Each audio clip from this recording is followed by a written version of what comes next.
Let's just cut to the chase, sports fans.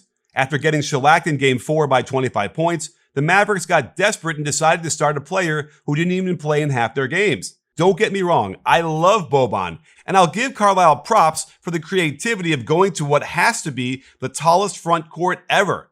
But it made them have to play 2-3 zone for all those Boban minutes. Here's how the Clippers scored against the zone in the last 3 games. There's no other way to categorize the results of these possessions other than to say, "Not great, Bob." So why did they keep doing it? Let's just look at the quality of shots the Clippers got against the zone in the first quarter of Game 7. I'm not even looking at the result, just how good these looks are. Getting Kawhi to the free throw line is almost a guaranteed bucket. An easy drive to the rim for an 8-foot floater by Reggie Jackson.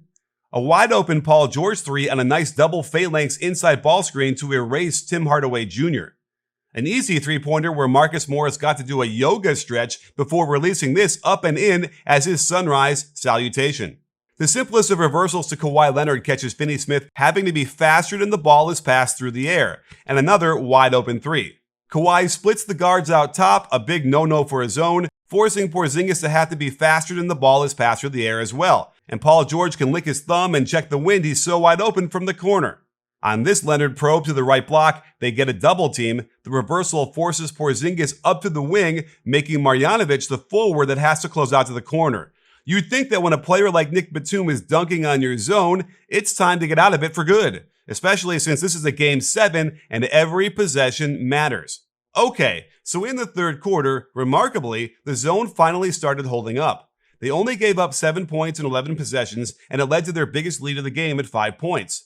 The flash by Kawhi to the free throw line doesn't work because he's too close to Reggie Jackson on the wing, allowing Finney Smith to recover instead of forcing Luka to have to full rotate there.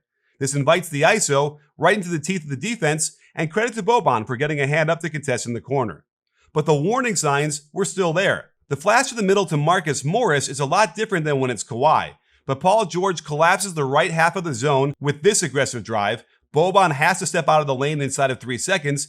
Luka is too concerned with Kawhi on the weak side, and the one thing that should never happen to his own happens. They get an easy layup. And Reggie gets all the way to the basket. Boban nails him in the head, but no call, so they get a break here.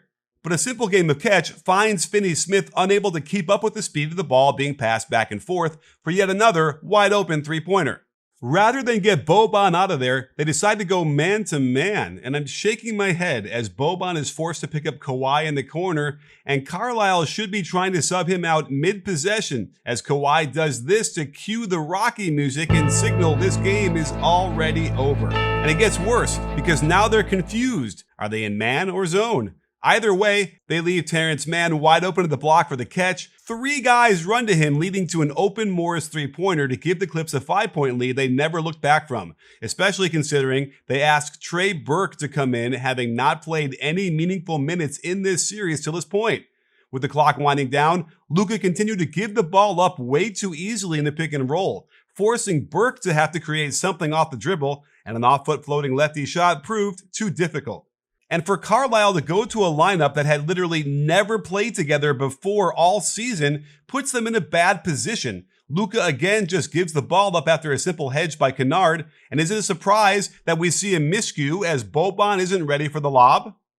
You cannot point to Burke. It was Luka who didn't box out Kawhi out here during the scramble to contain, and it led to a big turning point as Kawhi gets an and one. Luka again misreads the rotation, sticking with Batum for 1 step too many, leading to this wide open Kennard 3 that effectively ended the game as the Mavs never recovered. If we're comparing adjustments, Tyronn Lue followed what I suggested in cutting Zubac's minutes and putting Kennard in there, as well as benching Beverly and flashing Kawhi to the free throw line versus the zone. But Carlisle refused to get out of the zone, couldn't solve the high hedge that got the ball out of Luka's hands so often, and played strange lineups. These kind of things lead to Porzingis complaining about his role and speculation of a coaching change. But with a talent like Luka on your roster, the clock is ticking, and you can't afford to squander too many opportunities like they did here.